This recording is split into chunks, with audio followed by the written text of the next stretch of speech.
Hey guys, आज से हम एक नई वो शुरू करने वाले हैं सीरीज जो कि हमारी जावा प्रोग्रामिंग लैंग्वेज की। तो सबसे पहले हम जावा के बारे में कुछ फीचर्स जावा के जानते हैं। तो सबसे पहले मैं बता दूं आपको, जावा जो है एक ऑब्जेक्ट ओरिएंटेड प्रोग्रामिंग लैंग्वेज है। ऑब्जेक्ट ओरिएंटेड प्रोग्रामिंग लैंग्वेज के बारे में इसका एक पूरा कॉन्सेप्ट है जावा में, जो कि ऊप्स के नाम से है। ऑब्जेक्ट ओरिएंटेड प्रोग्रामिंग सिस्टम, उसको बोलते हैं ऊप्स। मैं आपको बता देती हूँ ऊप्स। तो ये it stands for object oriented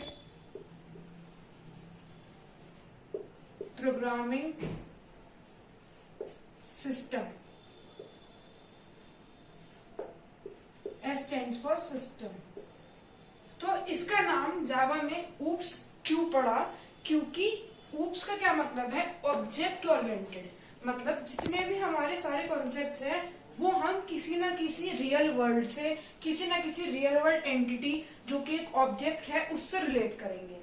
जावा में इससे पहले भी बहुत सारी चीजें हैं, जैसे identifiers, data type, variables, literals. वो बहुत कॉमन है और वो हर लैंग्वेज में यूज करे जाते हैं। तो वो उस सब की एक कंबाइंड वीडियो मैं बनाकर आपको प्रोवाइड कर दूंगी। पर इसमें जावा एक ऑब्जेक्ट ओरिएंटेड प्रोग्रामिंग लैंग्वेज है। दूसरा फीचर क्या है जावा का, कि जावा एक कॉन्करेंट लैंग्वेज है। कॉन्करेंट मतलब एक साथ बहुत सारे सेवरल प्रोग्राम्स एक साथ एक टाइम पर रन हो सकते हैं। ठीक है। तीसरी बात, जावा एक रोबस्ट लैंग्वेज है।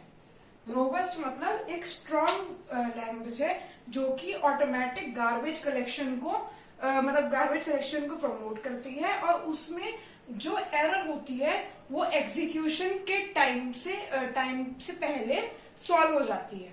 ठीक है। तो ये हमारे कुछ जावा के फीचर्स हो गए। और जावा एक प्लेटफॉर्म इंडिपेंडेंट लैंग्वेज है। Platform independent.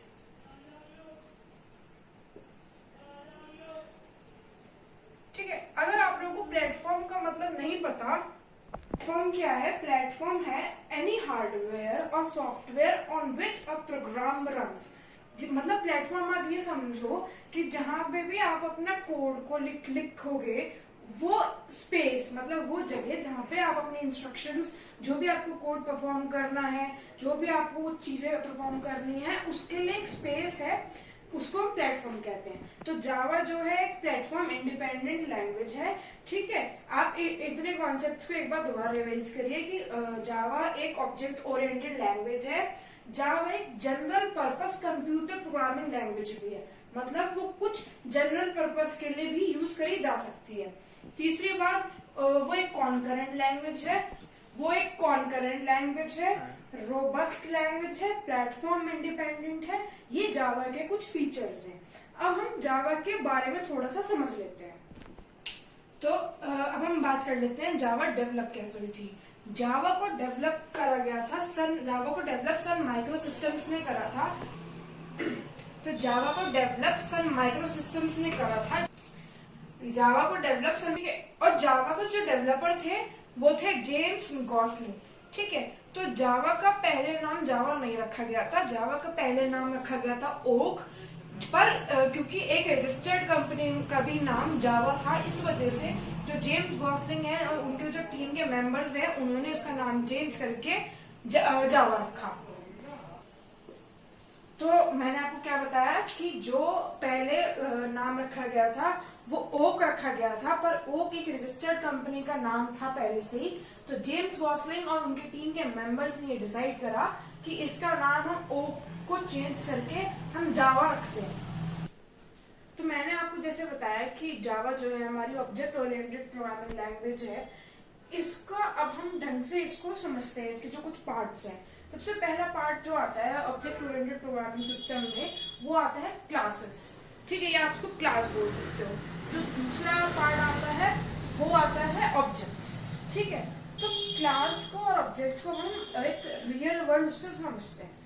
सब एक बात याद रखिए, जितने भी हमारे ऊप्स के कॉन्सेप्ट हैं वो हम सब रियल वर्ल्ड से रिलेट करेंगे। ठीक है। उससे मतलब आपको समझने में भी इजी होगा, और हम रिलेट भी रियल वर्ल्ड से ही करते हैं ऊप्स के हर कॉन्सेप्ट्स को, क्योंकि उसके अंदर ऑब्जेक्ट्स होते हैं। तो सबसे पहले हमें क्लासेस के बारे में पढ़ेंगे। तो क्लासेस क्या है, सबसे पहले ग्रुप समझ लो, ठीक है। जैसे हम ये हमने समझा कि एनिमल्स जैसे एक क्लास है, ठीक है। तो हमने समझा एनिमल्स क्या है, एक क्लास। अब जैसे जितनी भी जो भी ऑब्जेक्ट्स आपस में सिमिलर प्रॉपर्टीज के होते हैं, उनका सिमिलर बिहेवियर होता है, उसको हम एक ग्रुप में कैटेगराइज करते हैं, उनको हम बोलते हैं क्लास। जैसे एनिमल्स के अंदर हो गए डॉग्स, ठीक है, कैट। तो ये अब एनिमल तो एक कोई रियल वर्ल्ड चीज नहीं है। रियल वर्ल्ड क्या है, डॉग्स और कैट, और इनकी जो प्रॉपर्टी और इनके मेथड्स जो है, ऐसे ही हम एलिफेंट, जितने भी एनिमल्स हैं, उनको एक ग्रुप में जब हम बोलते हैं, हम क्या बोलते हैं, एनिमल्स, ठीक है। ऐसे ही हम अब ये सोचो आप कि हमने ये बोला कि तो अब हम थोड़ा बहुत इसको ना ऑब्जेक्ट के साथ समझते हैं।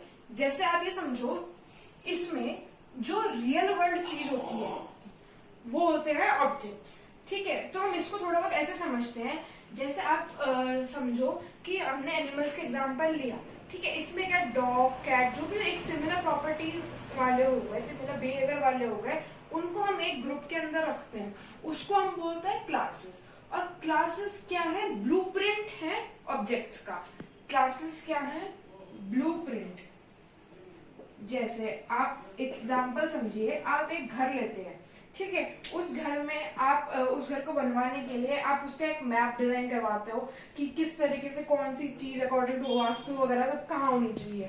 तो बन के क्या आता है, घर बन के आता है। तो वो जो बन के आता है वो होता है ऑब्जेक्ट, पर जो उसका ब्लूप्रिंट होता है कि वो किस हिसाब से बनना चाहिए, किस हिसाब से वो चीज होनी चाहिए, वो बताती है क्लासेस, ठीक है। तो ऐसे होता है। अब हम अगली वीडियो में हम क्लासेस और ऑब्जेक्ट्स के और ऊप्स के और कॉन्सेप्ट्स पढ़ेंगे।